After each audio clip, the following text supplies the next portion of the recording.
Queridos amigos, iniciamos nuestro programa Ñande Yarañe en el día de hoy. Y antes imploramos la presencia del Señor que abra nuestras mentes, nuestros corazones y entendamos su voluntad de nuestra vida. Rezamos en primer lugar por nuestros gobernantes, electos por el pueblo, por la gente, para responder a las necesidades de la comunidad. Rezamos por la honestidad, rezamos por el servicio y rezamos sobre todo por la generosidad. Y al mismo tiempo elevemos nuestras súplicas por cada una de nuestras familias en el día de hoy. Que el Señor Jesús bendiga nuestros hogares, a papá, a mamá, a los hijos. Y por último rezamos también por todos los agentes de pastoral que están al frente de evangelizar y hacer llegar la palabra de Dios en la construcción del reino de Dios. Iniciamos de esta manera en el día de hoy nuestro programa Ñande Yarañe. Este programa cuenta con el apoyo de la Fundación Santa Librada. Bienvenidos a Ñande Yarañe, un espacio de reflexión donde compartimos con el Padre Víctor Luis Cabañas sus conocimientos sobre el Antiguo y Nuevo Testamento.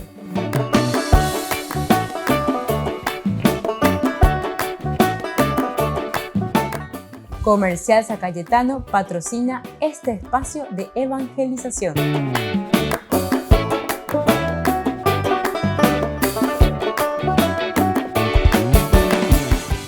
Queridos amigos, estamos iniciando nuestro programa Ñande Yarañe Antiguo Testamento y estamos con el libro de los jueces, la teología del libro de los jueces. Estamos yendo capítulo por capítulo, versículo por versículo y que todos vamos a entender lo que hay detrás, peña en su hueve, llevan imaginar el autor sagrado, para la comunidad, para la iglesia, la hombre usea ñande, para lo cual casea ñande.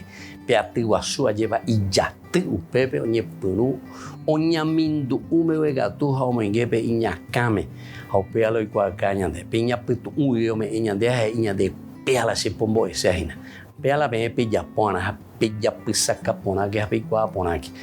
Y entonces por eso reflexionamos y vamos a mirar entonces de nuevo algunos elementos aquí en el capítulo 5, muy interesante del libro de los jueces. Estamos entre comillas en la versión prosaica, que es el capítulo 4 del libro de los jueces, que nos habla un poco de la batalla de Débora y Barak, con estos otros personajes también que aparecen allí. Císara, aparece también Yabín, el nombre, ¿verdad? Aparece también Jael. Bueno, todos estos elementos son tan interesantes como el autor sagrado procura ir uniendo, procura darle el sentido a todas estas narraciones, que ciertamente son narraciones, de cierta manera, son independientes. Bueno, vamos un poquitito más allá, entonces, decíamos, de las remisiones explícitas que nosotros encontramos aquí para poder entender en este texto al otro qué es lo que se imponen aquí. Dos series de observaciones en primer lugar. En primer lugar, relativas a las fuerzas presentes. ¿Qué significa esto? Que el poema concede una mayor amplitud a las tribus o a la gente que está participando aquí. Nosotros en la parte prosaica veíamos directamente que se refería a las tribus de Neftalí y Zabulón. Eso encontramos en el versículo 6 del capítulo 4. Sin embargo, aquí entran otras, aquí entran 5. Efraín, Benjamín, Maquir, Zabulón y Issacar. 5. Neftalí en realidad no es citada y no es más que una conjetura propuesta, ¿verdad?, posteriormente por la Biblia de Jerusalén, como un entendimiento. Ahora, hay unos reproches que se dirigen, por ejemplo, a Rubén, a Galaad, a Dan, a Aser, Zabulón y Neftalí. Por no haber respondido a la llamada, dejan suponer la realidad constituida por 10 tribus del norte. Entonces son 10 tribus del norte que estamos encontrando aquí. 10 tribus del norte. Y justamente no se mencionan Simeón y Judá. Simeón y Judá no son citadas. Entonces serán las 10 tribus que se habían unido, las tribus del norte, y las 2 que quedaron afuera, que son las tribus del sur. Entonces, por eso decíamos anteriormente que históricamente está respondiendo más al 931 con la división del reino, las 10 tribus que se unen. Pero aquí 5 también que están respondiendo y hay otras 5 que medio ñembotado. Es interesante, ¿verdad? Entonces este sería el contexto histórico real. No estamos hablando entonces del tiempo de los jueces, sino que estamos hablando del tiempo de la división del reino en el 931. O sea, son situaciones muy interesantes, ¿verdad? Que hay que estudiar, hay que leer, hay que ir a la arqueología. Lo que yo siempre decía, ¿verdad? Desde el inicio, y siempre vuelvo a insistir y subrayar, necesitamos de las ciencias auxiliares para poder estudiar bien y comprender la Biblia y no decir cualquier disparate, ¿verdad? Porque nosotros pensamos que, no sé, porque leíste ahí, entendiste o no sé qué cosa, te vino una iluminación, ¿verdad? Y no es así, ¿verdad? Sino que aquí hay un contexto histórico y detrás de ese contexto histórico, en la medida en que vamos aprendiendo lo que nosotros desde el Nuevo Testamento le llamaríamos la encarnación, es lo que aquí está sucediendo. Haupea entonces ñande ya llanos, aña comprende poña entende ña mindu ponar irese upepe ñande ya yata ya upeala o mombe usea ñande. Esta es la enseñanza, upeala ñande emboesea, ¿verdad? Y entonces la contradicción con el relato en la prosa es muy importante. Allá solamente 2 tribus, aquí son 10 tribus. Entonces aquí de cierta manera la cuestión prosaica, no tenemos todavía la fecha, pero sin embargo la cuestión poética en este caso, donde aparecen estas 10 tribus, 5 a favor, 5 todavía que no se deciden, porque cada uno coponaba esa, ¿viste? Aquí cuando vienen los reproches, interesante. Versículo 15. Los príncipes de Isaacar están con Débora, muy bien, ya. Sí, Isaacar firme junto a Barak se lanza tras sus pasos en el valle, hasta ahí todo tranquilo. Pero Puebla de Proche, junto a los arroyos de Rubén, hay grandes deliberaciones, dice, de Rubén. ¿Por qué está sentado entre los corrales, oyendo los silbidos de los que arrean los rebaños? Oye, Omar Rubén, ven, baila bella buena, pe guapu, bebina, baila pe calcular. Junto a los arroyos de Rubén se hacen muchas indagaciones, pero ponen duina. Ahora que hay con la piqueta de po algo, la pequeña, la venderegaina, la peyuy y no hay nada. Las tribus del norte. Entonces, indiferencia o qué es lo que está pasando.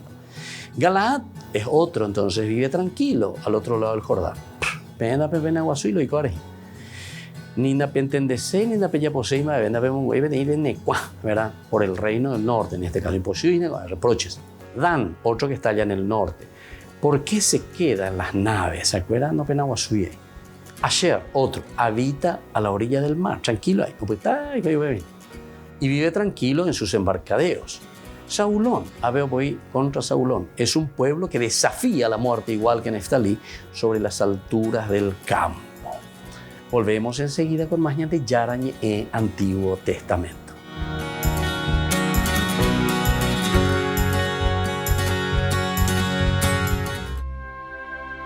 Hace exactamente 500 años, en 1522, fue elegido Papa Adriano VI. Llegaba después de León X, un pontífice de la familia Medici más interesado en el arte y el poder político que en la espiritualidad. En Roma, Adriano VI denunció la corrupción de la Iglesia y puso en marcha reformas, partiendo de la necesidad de la conversión. Por este motivo, uno de los estudiosos de su figura, el holandés Van Geest, está convencido de que Bergoglio no acertó al escoger el nombre de Francisco.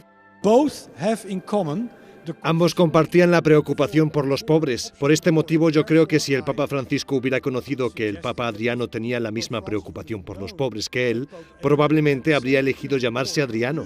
Adriano de Utrecht fue el último papa no italiano hasta la llegada de Juan Pablo II. Su pontificado apenas duró 1 año y fue muy duro. Muchos cardenales no aceptaron su intento de quitarles privilegios. El Papa denunció en su primer consistorio que uno de los principales problemas estaba en el Tribunal de la Rota, donde la justicia se compraba y vendía. Aseguró que no lo iba a permitir. Otras medidas que tomó como Papa reformista fue echar a los cardenales que vivían como príncipes en el Palacio Vaticano. Otro experto en Adriano VI, el profesor Marcus Graulich, también aprecia muchas semejanzas entre los 2 pontífices. Algunos discursos del Papa Francisco a la curia podían haber sido escritos por Adriano. Presentan el mismo espíritu pastoral de cercanía a los pobres, de dar cargos a las personas oportunas y con preparación. Así que son muy parecidos. El homenaje a los 500 años de Adriano VI, en el que han intervenido varios expertos, ha sido organizado en Roma por la Embajada de Holanda ante la Santa Sede. En el pasado, como profesor de universidad en Alemania, o ahora como el papa más anciano de la historia, Joseph Ratzinger ha sido y es una figura clave de la Iglesia Católica. Pero según el experto en opinión pública Norberto González Gaitano, ningún otro obispo o papa de la historia reciente ha sido objeto de un escrutinio público tan sistemático y profundo como el del papa emérito Benedicto XVI. No es un misterio que Benedicto XVI, Ratzinger antes, tiene mala prensa. Lo que es un misterio, al menos para mí como investigador, es las causas de esta mala prensa. No coincide esta imagen que existe en algunos medios de comunicación social, que ya se ha creado como un estereotipo que se repite acríticamente, con la imagen que tiene, por ejemplo, en el ámbito de la cultura. Jérôme Roustabeck está preparando una tesis precisamente sobre Ratzinger y la opinión pública. En su opinión, la mala prensa del ahora Papa emérito comienza durante el Concilio Vaticano II. Ratzinger participó como experto, pero se negó a hablar con la prensa sobre lo que ocurría en las sesiones a puerta cerrada. Los medios tienen gran relevancia para la formación de la opinión pública. El Papa de alguna forma rechazó este aspecto y esta potencialidad de los medios en aquellos años, en torno a 1965. Algunos teólogos iban a hablar con la prensa justo después de las reuniones del concilio y daban su versión sobre el concilio. Como Ratzinger evitó la relación con los medios durante el concilio, fue considerado esquivo y retratado negativamente por la prensa, y eso a pesar de su reputación positiva entre intelectuales y el público en general. Por ejemplo, durante su pontificado, miles de personas acudieron a sus audiencias semanales en el Vaticano. Según Jérôme Roustabeck, la reputación de Benedicto XVI entre académicos es mucho mejor que en los medios de comunicación. Ratzinger tiene mala prensa, pero se repite esta percepción entre intelectuales. Es también negativa en toda la opinión pública. Creo que vale la pena afrontar los prejuicios sobre Benedicto XVI y descubrir también que es una persona humilde y de gran capacidad de diálogo. Estos dos académicos dicen que esperan que su trabajo invite a las personas a mirar más allá de los titulares para descubrir a uno de los papas más importantes de la historia reciente. Francisco ha dicho en muchas ocasiones que le preocupan las condiciones de vida que deben afrontar los refugiados. Quante condizioni indegne dell'uomo, quanti hotspot dove migranti e rifugiati vivono in condizioni che sono al limite, senza intravedere soluzioni nell'orizzonte. La ONU advirtió que el invierno está poniendo las cosas aún más difíciles para millones de personas. En todo Oriente Medio se están registrando bajas temperaturas de récord. Los refugiados las afrontan con muy pocos medios a disposición.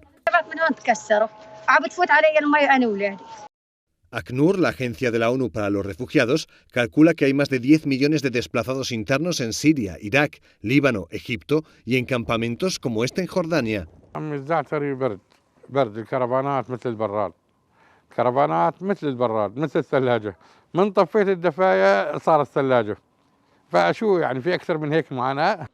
de 3,3 millones de refugiados necesitan asistencia durante ese periodo para poder hacer frente a las inclemencias del tiempo. Para algunos de ellos, este será el 11º invierno consecutivo en esta situación límite.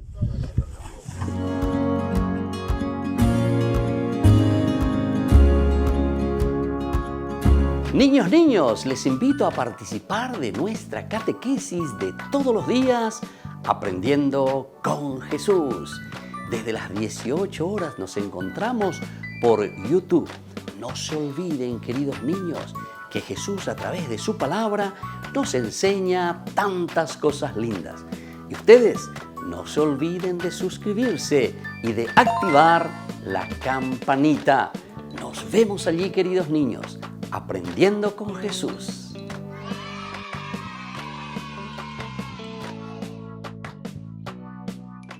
Queridos amigos, les invito a todos a participar de los cursos bíblicos Ñande Yarañe Antiguo Testamento. A través de YouTube visite nuestra biblioteca virtual Ñande Yarañe Antiguo Testamento. Y les invito a todos a suscribirse y a activar la campanita. Nos vemos allí. Ñande Yarañe Antiguo Testamento.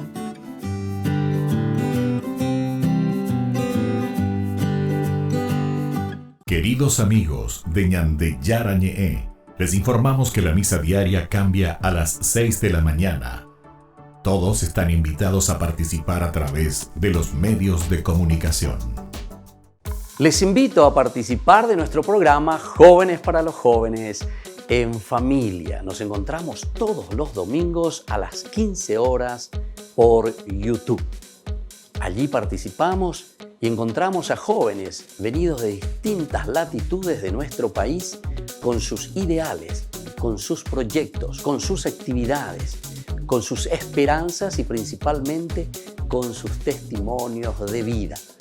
Les invito a acompañarnos todos los domingos por YouTube, Jóvenes para los Jóvenes en Familia.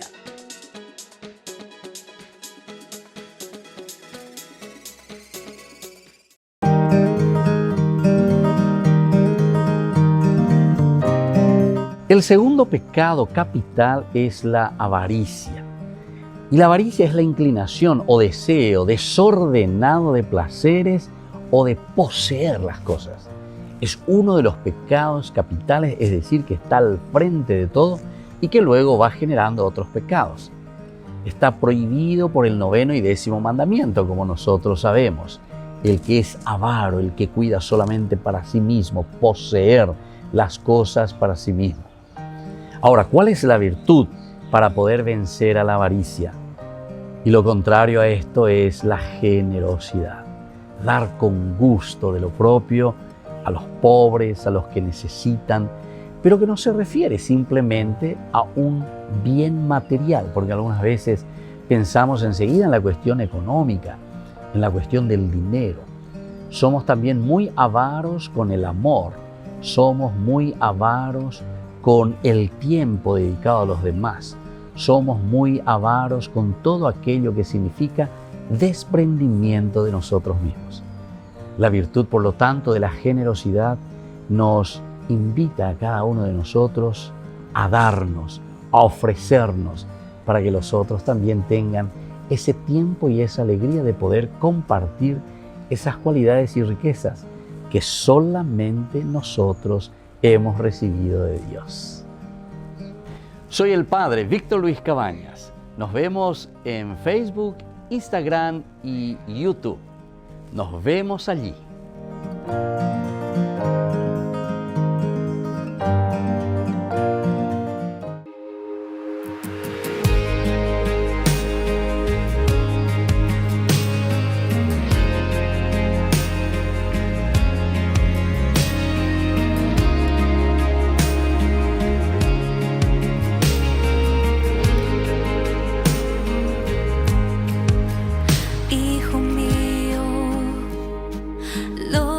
Aflige y asusta, se encuentra en las manos de Dios, se encuentra en las manos de Dios. Hijo mío, no temas ninguna angustia, no se turbe tu corazón, no se turbe tu corazón. ¿Acaso no estoy yo aquí, que soy tu madre, bajo mi mano y en mi regazo te cuidaré? ¿Acaso no estoy yo aquí,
Queridos amigos, seguimos con Ñande Yarañe en Antiguo Testamento y estamos reflexionando sobre este libro maravilloso de los jueces. Y aquí encontramos, ¿verdad?, una teología que nos está enseñando mucho, ¿verdad?, a comprender, a entender hacia dónde está apuntando este libro tan importante, el libro de los jueces. Nosotros decíamos que la contradicción con el relato en prosa es muy importante y la realidad escrita remite menos al tiempo de los jueces, remite al Israel del tiempo de los jueces mucho menos que al reino del norte, es decir, al tiempo 900, constituido en ese siglo la famosa división del reino. Por tanto, es difícil apoyarse en esto, sino para datar el poema. Podemos datar el poema a este tiempo. Es lo más antiguo de este periodo que tenemos, lo más antiguo, del siglo IX antes de Cristo. Y nosotros habíamos estudiado, habíamos dicho con Ritter es un gran estudioso de este libro, ve en él un canto de propaganda, decíamos. Hay una propaganda aquí. ¿En qué sentido? Destinado a suscitar la identificación con las tribus que han respondido positivamente a la llamada de unirse. Es decir, al escribir estos relatos y después al reprochar también a estas tribus, es una propaganda, es una forma de decir, bueno, habéis socio, pecueta te con pecuemo, hay peyuta te con peyumo, hay peñe unita te con peñe unimo. Recuerden que estamos hablando del reino del norte, reino del norte. Pero aquí en el fondo también esta realidad la están trayendo en el libro de los jueces. Nosotros estamos aquí en el libro de los jueces. Una realidad del 931 se está trayendo al libro de los jueces, que después va a significar para nosotros principalmente la cuestión de la monarquía, ¿entienden? En el libro de los jueces, es decir, ¿cómo vamos a hacer para que surja verdaderamente la monarquía? Es muy importante. ¿Y qué era importante para que exista una monarquía y que las tribus se unan? Si no hay unión de tribus, si no hay unión de gente, si no hay unión de pueblo, si no hay unificación en el pensamiento y en el deseo de tener a alguien que esté al frente, que sea uno el tendotá, ciertamente que siempre habrán escisiones, dificultades para tener un solo gobierno, un solo reino o una monarquía, ¿entienden? Entonces por eso también viene a ser como una propaganda, y sobre todo esta propaganda queriendo suscitar una adhesión, identificación con las tribus que se adhirieron verdaderamente entonces ¿a quién? Y se adhirieron verdaderamente entonces a estas tribus, se adhirieron a Israel, formaron un solo pueblo, unirse. Lo que entonces podría corresponder al tiempo de Jeroboam, o sea, estamos en el 931 a.C. De ahí es la ausencia de Judá. Judá no puede entrar porque justamente Judá, con el contrario, puede. Entonces ahora tenemos que unirnos nosotros, las 10 tribus famosas. Pero esto sigue perteneciendo al orden de una atractiva hipótesis. Siempre quedamos con la hipótesis. Ahora la segunda parte, nosotros dijimos y queremos seguir proponiendo esto. Por otra parte, la amplitud que se concede aquí a la batalla se refiere también a los adversarios, ya que en el versículo 19 menciona a los reyes de Canaán. En el versículo 19, los reyes de Canaán, que está en plural, como si el conjunto del país estuviera unido contra Israel, es decir, los reyes de Canaán. Maobeina. Parece que hay, ¿verdad?, varios reyes que están todos unidos y están conspirando contra Israel. Bueno, eso es lo que nos habla en plural. Vamos a ver un poco el versículo. Llegaron los reyes al combate. Entonces combatieron los reyes de Canaán en Taanac junto a las aguas de Megiddo, pero no recogieron plata como botín. Bueno, luego, la batalla adquiere entonces un aspecto cósmico. Desde los cielos combatieron las estrellas, desde sus órbitas combatieron a Císara, versículo 20. Desde el cielo, entonces dice, combatieron las estrellas, desde sus órbitas combatieron contra Císara. El torrente Gishón los arrastró, etc. Esa ya es la respuesta. Entonces el propio torrente está de parte de Israel, es decir, todo combate a favor de Israel. Porque aquí entonces te está queriendo decir, no nos olvidemos que toda esta teología, mira que aquí hay una teología unificada, entonces, que son años y años y años y años y siglos, ¿verdad? De una teología dispersa, ¿verdad? De cierta manera, tal vez al comienzo, al ser independientes, muchos fragmentos o muchas teologías que iban surgiendo, sin embargo, cuando viene este redactor final y dentro de esta fuerza de una escuela deuteronomista, posiblemente aquí se va unificando el pensamiento, o mejor dicho, con todos estos fragmentos y con todos estos elementos que tenemos ya en forma independiente, lo que hace la escuela deuteronomista más el redactor final es justamente unificar con una teología que le da cuerpo verdaderamente al escrito sagrado. Volvemos enseguida con más Ñande Yarañe e Antiguo Testamento.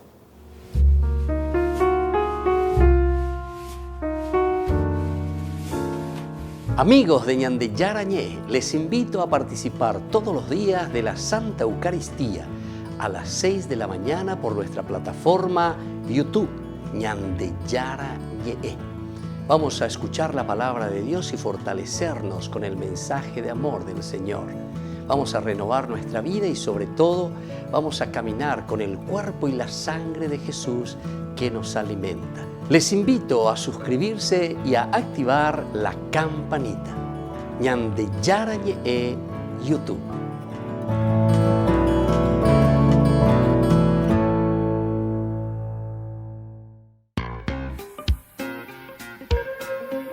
En la ciudad de Luque, la economía se llama Supermercado San Cayetano. Compruebe sus precios bajos en productos cárnicos de primera calidad.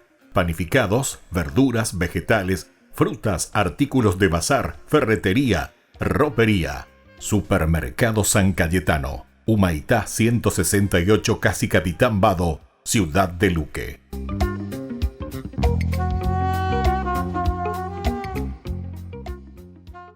Queridos amigos, ¿quieren conocer los libros del Nuevo Testamento? Les invito a través de nuestra biblioteca digital por YouTube, Ñande Yarañe e Nuevo Testamento. Ya hemos desarrollado los libros de San Marcos, San Mateo y ahora estamos comenzando el libro de San Lucas. Les invito a suscribirse y a activar la campanita. Nos vemos allí.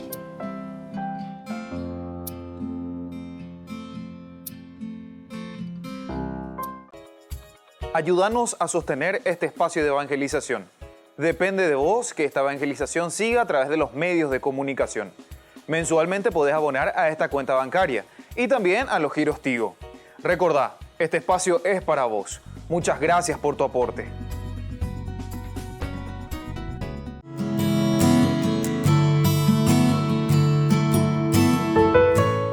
Los dogmas sobre el ser humano. Algunos de los dogmas sobre el ser humano. En primer lugar, que el hombre está formado por cuerpo material y cuerpo espiritual. Es decir, el ser humano como ser común que está constituido de cuerpo y alma. El pecado de Adán y Eva se propaga a todos sus descendientes por generación, no por imitación. Pecado, que es la muerte del alma, se propaga de Adán a todos sus descendientes. Esto lo encontramos en Romanos, capítulo 5, 12. Y por generación, es decir, es lo que transmitimos como humanidad, y no por imitación, que es inherente a cada individuo. El hombre caído no puede redimirse a sí mismo. Solamente un acto libre por parte del amor divino y su misericordia podría restaurar el orden sobrenatural destruido a causa del pecado. Soy el Padre Víctor Luis Cabañas. Nos vemos a través de nuestras redes, Facebook, Instagram, YouTube. Y no se olviden de activar la campanita. Nos vemos allí.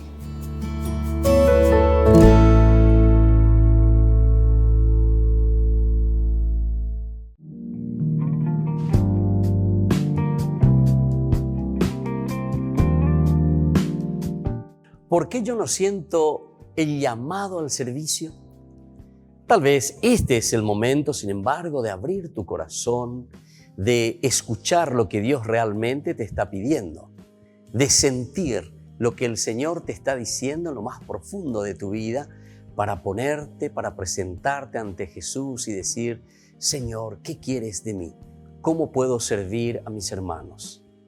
Posiblemente no es entonces que no sientas, ¿verdad?, el llamado, sino que no estás escuchando claramente porque no te estás sensibilizando ante la necesidad del prójimo, ante la necesidad de tus hermanos. Pon atención, por lo tanto, a tu alrededor todos los días. Dios nos sigue llamando en las cosas más pequeñas. Dios está en lo pequeño de cada día. ¿Todos realmente estamos llamados a servir? Y definitivamente sí, todos estamos llamados al servicio. Jesús nos ha pedido y nos sigue pidiendo que nos amemos entre nosotros, que amemos al prójimo, y este es el mejor servicio que nosotros podemos dar. El testamento que Jesús nos deja en este tiempo de la Pascua, queridos amigos, antes de ascender al cielo, es justamente el amor al prójimo, y esto es el servicio máximo que nosotros podemos dar a nuestros hermanos. ¿Yo en qué puedo colaborar y cómo puedo servir a mis hermanos? Antes que nada, hay muchas clases de servicios. ¿Qué es lo que tengo que hacer? ¿Cómo debo servir a los demás? ¿Qué es lo que yo puedo ofrecer a los demás? Entonces, ponte ante el Señor, mira cuáles son tus cualidades, cuáles son tus características, qué es lo que debes ofrecer a los demás. Cada uno tiene cualidades especiales que solamente nosotros podemos dar a nuestros hermanos, esas riquezas tan lindas que el Señor nos regaló. Ese es el camino del servicio. Ese es el camino que cada uno de nosotros tiene que descubrir para servir mejor a su comunidad, para servir mejor al hermano.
Corazón.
y puedo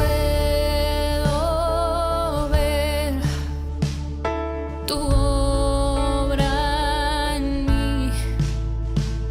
Me siento renovado, me siento restaurado en tu amor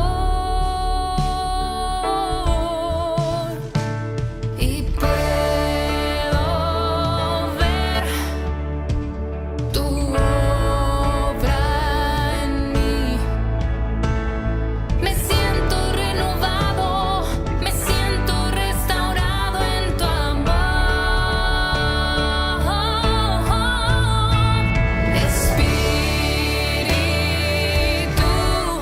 llena mi vida, sana la herida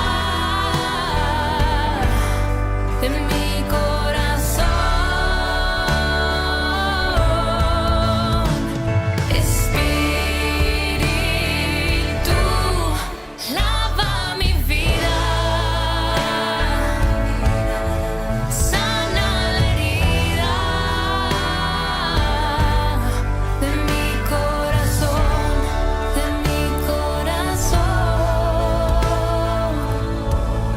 Yo sé que tú sanas al pecador, yo sé que tú sanas al pecador. Tu misericordia no va a soltarme, porque tú quieres sanarme. Espíritu, Espíritu, me siento renovado, me siento restaurado en tu amor.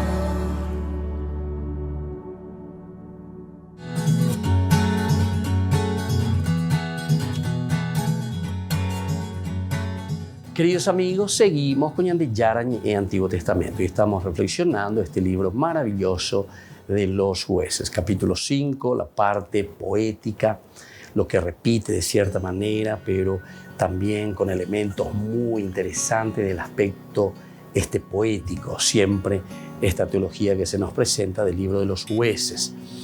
El desbordamiento de sus aguas traba el recorrido de los carros de Sísara, versículo 22. Dice, los cascos de los caballos martillaron el suelo al galope de sus corceles, ¿verdad? Desbordamiento de sus aguas. Lo que sin duda hace referencia al milagro del mar, capítulo 14, como nosotros sabemos, ¿verdad? El Señor que traba, dice, ¿verdad? El Señor mismo que traba las ruedas de los carros del faraón. Qué lindo. Bueno, y la segunda partecita en que nosotros estábamos hablando y mirando aquí, ¿verdad? Porque estamos viendo dos observaciones. La segunda observación concierne a los versículos 24 al 30. 24 al 30. Bendita entre las mujeres sea Yael, la mujer de Heber el kenita, bendita entre las mujeres que habitan en carpas. Sísara pidió agua, ella le dio leche, le ofreció cuajada en taza de príncipes, extendió su mano hacia la estaca y su derecha hacia el martillo de los trabajadores. Martilló a Sísara, le partió la cabeza, le machacó y atravesó la sien. Él se desplomó a sus pies, cayó y quedó tendido, se desplomó, cayó a sus pies. Allí donde se desplomó yace aniquilado. Bueno, entonces, aunque el nombre de Yael figura ya en el versículo 6, pero como simple indicación cronológica en el versículo 6. En los días de Sangar, hijo de Anat, decía, en los días de Jael, justamente aquí aparece más bien como una cuestión cronológica. Pero ahora, entonces, estamos mirando ya su propia historia y vamos a verlo poco a poco. Aparece, por lo tanto, aquí el nombre de Jael simplemente en paralelo con Sangar. ¿Se acuerdan que hemos estudiado sobre Sangar? Al terminar el capítulo 3, justamente aparecía, capítulo 3, versículo 31. Esto también habíamos estudiado, era muy interesante cómo aparece Sangar. Vino Sangar, hijo de Anat, que derrotó a 600 filisteos con una picana de bueyes. Nosotros incluso decíamos que eso tendría que ir después del 16. ¿Se acuerdan que termina allí la historia de Sansón? Sansón es el que pelea con los filisteos. Nosotros decíamos Sangar, en este caso respondería mucho mejor porque después dice, después de él, ¿a quién se refiere después de él? Aquí, en este contexto, es después de él, se refiere directamente a Ehud, el capítulo 3. Pero, sin embargo, si esto, como en la Biblia de los 70, nosotros encontramos en el capítulo 16, esta glosa, decíamos, esta introducción. Entonces, sería, en este caso, después de él, sería después de Sansón. Y tendría mayor razón de ser porque se refiere, derrotó a 600 filisteos. ¿Y por qué a los filisteos? Y justamente porque los filisteos son los que estuvieron luchando, ¿verdad?, con Sansón. Entonces, después de él, o sea, después de Sansón, también Sangar, que lucha contra los filisteos. Aquí en este contexto del capítulo 3, decíamos nosotros en nuestro estudio que era más bien como para ir preparando, en todo caso ya, la invasión que se va dando poco a poco, ¿verdad? Y cómo los filisteos van, es decir, para que no aparezca, ¡pum!, de repente nomás, ¿verdad? Sino que cómo dar pie que los filisteos están comenzando ya aquí, después de Ehud, en esa zona, en esa parte, que después entonces cuando aparece Sansón, entonces quiere decir ya que los filisteos ya había comenzado allá con Sangar, Sangar ya tenía los problemas, ¿entendiste? Más o menos como decir así. Y ahí entonces, verá. Bueno, en fin, son cosas muy, muy interesantes que tenemos que ir mirando, cómo se va elaborando, se va escribiendo esta reflexión teológica, esta reflexión pedagógica, esta reflexión bien elaborada de los autores, o sea, la iglesia, cómo piensa, cómo reflexiona, porque está la iglesia reflexionando su propia vida, ¿verdad? El cajal, la iglesia, el sinagogués, ¿verdad? Entonces piensa en esa realidad, pero que responde a un contexto histórico. Bueno, seguimos un poco más. Nosotros decíamos que aquí esta celebración de la hazaña de la mujer kenita, porque esta es una mujer kenita, Yael, ¿verdad? Entonces, aquí tal vez era una historia totalmente aparte de lo que estamos escuchando y lo que estamos viviendo, ¿verdad? Parece de nuevo independiente del contexto, o sea que sale de ese contexto. Entonces su estilo es mucho más profano, a diferencia de lo que precede, es mucho más profano, se va directamente a lo profano. Aquí no tenemos que Dios le inspiró, que Dios esto, que Dios aquello, sino que directamente como una decisión de esa mujer ante una situación que se encuentra con Císara, él lo decidía, él lo esa, o moñenome, es vela cambú, o quemagatu, o yapetema beñacano, yucamagatu. Entonces en una forma mucho más profana, mucho más rápida, ¿verdad? Los otros relatos, normalmente nosotros encontramos, ¿verdad?, en ese momento la fue a el espíritu y le inspiró y le dio el coraje y entonces elevó su oración al Señor y en ese momento agarró el martillo y antes de él le hizo una oración y le dio, ¿entendiste?, más o menos, y el Señor le dio la fuerza y el coraje. Siempre eso sería el aspecto mucho más pensado del aspecto religioso. Se dan cuenta que las narraciones también son espectaculares, ¿verdad? Entonces, de acuerdo a los autores. Entonces tenemos que mirar las visiones y el contexto histórico en que nos encontramos. Volvemos enseguida con más de Yarañe e Antiguo Testamento.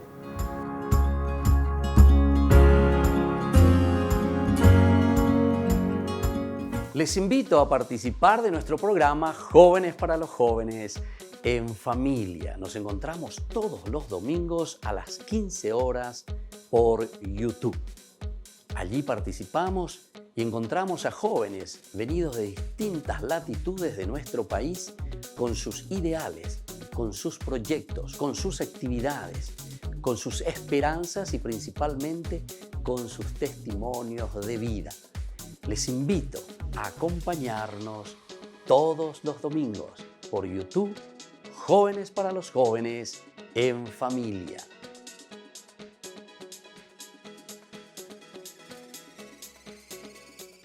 Niños, les invito a participar de nuestra catequesis de todos los días, Aprendiendo con Jesús. Desde las 18 horas nos encontramos por YouTube. No se olviden, queridos niños, que Jesús a través de su palabra nos enseña tantas cosas lindas. Y Y ustedes no se olviden de suscribirse y de activar la campanita. Nos vemos allí, queridos niños, aprendiendo con Jesús.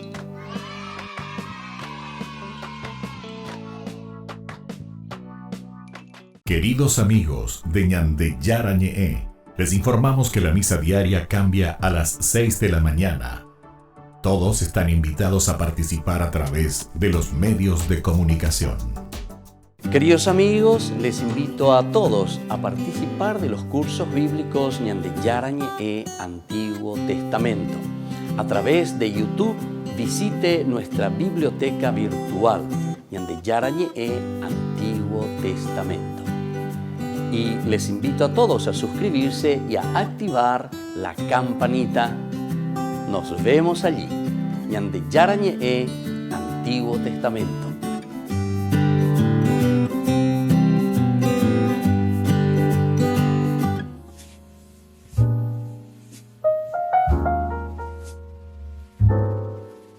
Queridos amigos, estamos iniciando nuestra jornada con la palabra del Señor y estamos leyendo en estos días.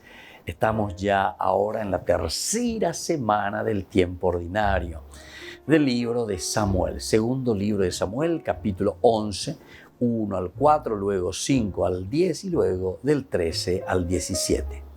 Tú has burlado de mí casándote con la mujer de Urías. Esto le dice entonces el Señor, nada más y nada menos que al rey David, con todos sus pecados y todo lo que ha cometido.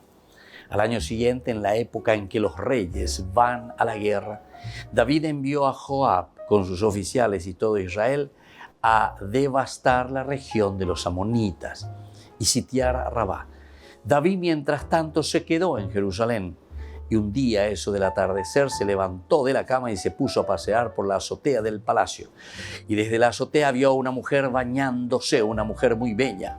David mandó preguntar por la mujer y le dijeron: es Betsabé, hija de Alián, esposa de Urías elitita. David mandó a unos para que se la trajesen. Después Betsabé volvió a su casa, quedó encinta y mandó este aviso a David: estoy encinta. Entonces David mandó esta orden a Joab: mándame a Urías elitita. Joab se lo mandó. Cuando llegó Urías, David le preguntó por Joab, el ejército y la guerra. Luego le dijo: anda a tu casa a lavarte los pies. Urías salió del palacio y detrás de él le llevaron un regalo del rey. Pero Urías durmió a la puerta del palacio con los guardias de su señor y no fue a su casa. Queridos hermanos, y sigue la historia. La cuestión es que David después manda matar a Urías. Y con esto entonces el peor crimen. Que es Betsabé. Sino que después, para lavarse las manos entonces, como Urías no le obedeció al rey y no fue a su casa a unirse con su mujer, entonces David lo manda matar. Lo pone en primera fila de la batalla. Queridos hermanos, cuánta injusticia a causa de las infidelidades.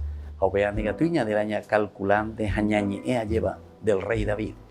Porque hoy en nuestra historia se vuelve a repetir tantas cosas similares, semejantes. Lo importante es reflexionar, porque ante esta situación ciertamente que Dios se pone mal. Se pone mal porque utilizamos mal de nuestra libertad. Como le dice justamente el profeta Natán, tienes tanto en tus manos, pero sin embargo te aprovechas del más indefenso. Y que la bendición del Señor descienda sobre todos nosotros, el Padre y el Hijo y el Espíritu Santo. Amén.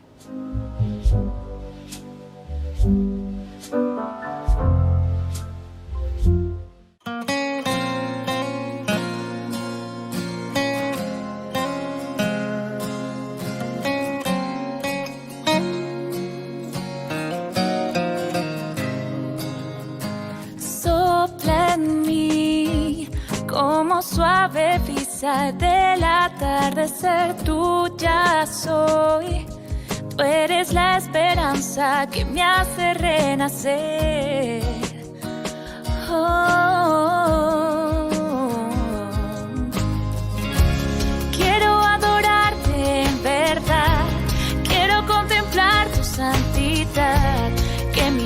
sea barro en tus manos, en mí tu voluntad.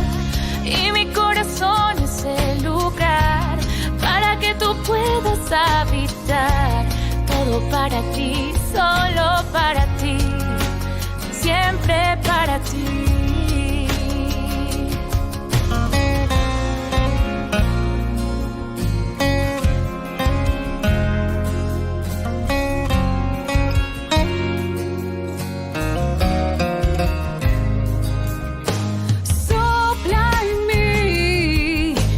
Suave brisa del atardecer, tuya soy, tú eres la esperanza que me hace renacer.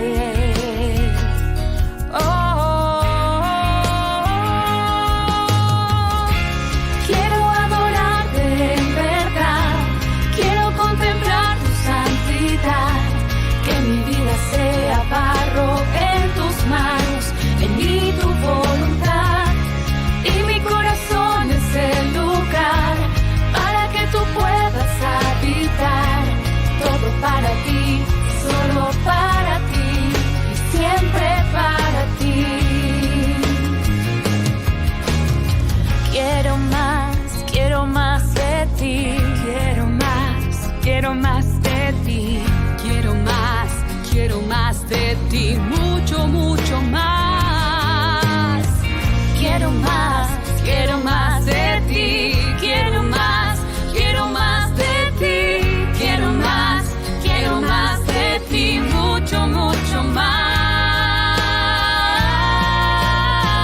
Porque quiero adorarte en verdad, quiero contemplar tu santidad, que mi vida sea barro en tus manos, en mí tu voluntad. Y mi corazón es el lugar para que tú puedas habitar. Todo para ti, solo para ti. Todo para ti, solo para ti. Y siempre para ti. Todo para ti, solo para ti. Y siempre para ti.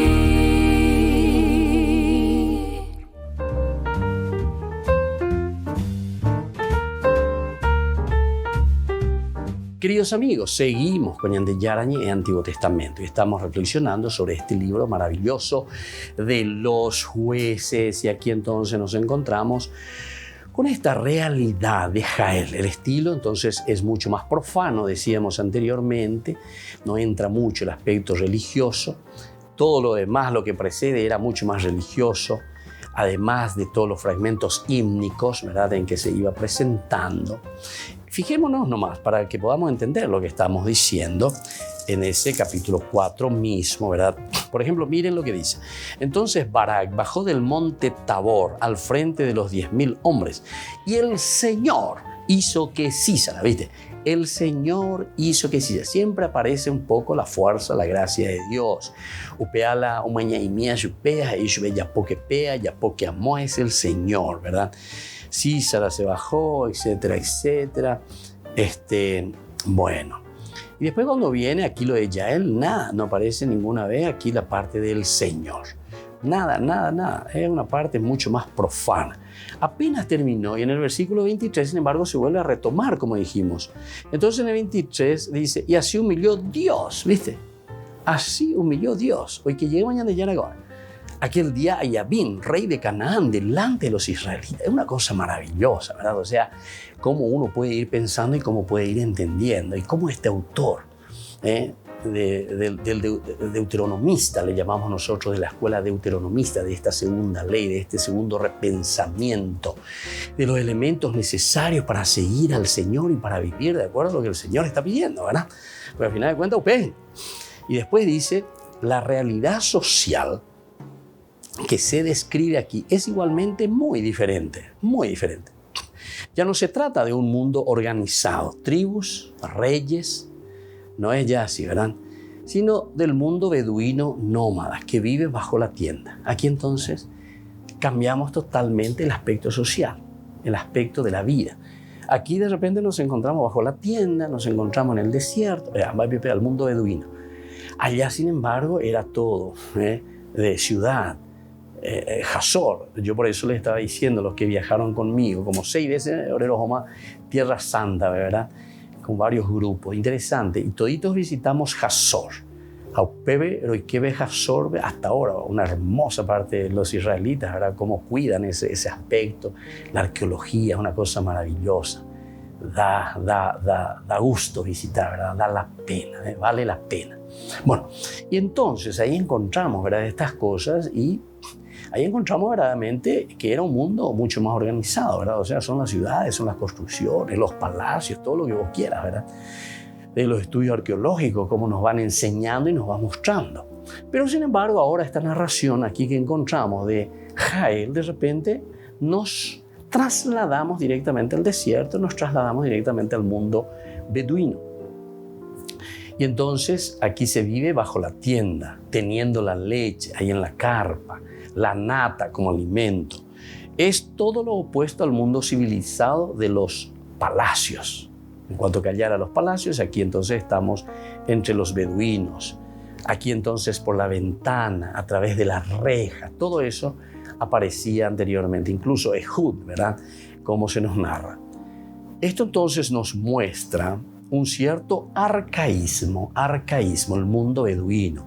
O sea que es una narración independiente que incluso va un poquitito más atrás de lo que nosotros estábamos narrando. O sea, en cuanto a cronología, si nosotros vamos a decir este texto, ¿a qué época corresponde? Entonces sería un poquitito más atrás todavía, al mundo arcaico, al mundo de los beduinos, y no tanto al mundo de lo que decíamos del reino dividido. Peñatén de Monague, 931.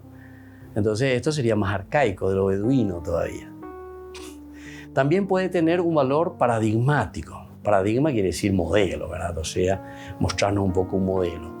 Estableciendo un contraste entre la heroína Jael y la madre desconsolada y alabando un arte de vivir beduino que no debe nada a las ciudades ni a los reinos. Entonces aquí, ¿qué está diciendo? ¿Quién es la feliz verdaderamente? Es una forma también, ¿verdad?, de una crítica que se está haciendo al desarrollo, tal vez ya en ese tiempo, de lo que significaban las ciudades, entre comillas, ciudades, no son como nuestras ciudades de hoy en día. Algunas veces enseñan de ellas, y que ya llevas allá, bueno, ya campo, ya le colañan droga, ya descansa en mí, fuera del ruido, del barullo. Bueno, para ellos también, ya eso que estaban viviendo ahí ya era un poco un lugar de mucho ruido, ¿verdad?, de alboroto. Y entonces, como diciendo, lo que nosotros miramos en ese mundo beduino, el mundo de las carpas, el mundo donde estábamos, ¿verdad?, en el desierto, era como alabando y diciendo, mira, esta mujer, cómo se siente, tan independiente, es capaz verdaderamente de tomar decisiones, porque aquí también te está hablando de una fidelidad al Señor, ¿verdad? Es una fidelidad a pesar de que va contra, ¿qué cosa? Contra la hospitalidad. No se olviden que ya hemos visto eso. Porque Jael, imagínense, faltó totalmente contra el aspecto de la hospitalidad, que era uno de los elementos sagrados, y más todavía para un beduino, imagínense. Bueno, así entonces vamos a ir leyendo, vamos a ir conociendo más, estudiando más todo lo que significa este capítulo 5, desde una narración más bien poética, de lo que nosotros ya fuimos viendo desde el aspecto prosaico, ¿verdad?, de todas las prosas en el capítulo 4. Es sobre la historia de Débora y Barak. Y nos volvemos a encontrar próximamente con nuestro curso bíblico Ñande Yarañe, Antiguo Testamento. Entonces siempre vamos a procurar dar pasos, entender, buscar, ver los detalles que nos ayuden a crecer en nuestro caminar del día a día. Y que la bendición de Dios descienda sobre todos ustedes, el Padre y el Hijo y el Espíritu Santo. Amén. Y hasta la próxima con más Ñande Yarañe, Antiguo Testamento.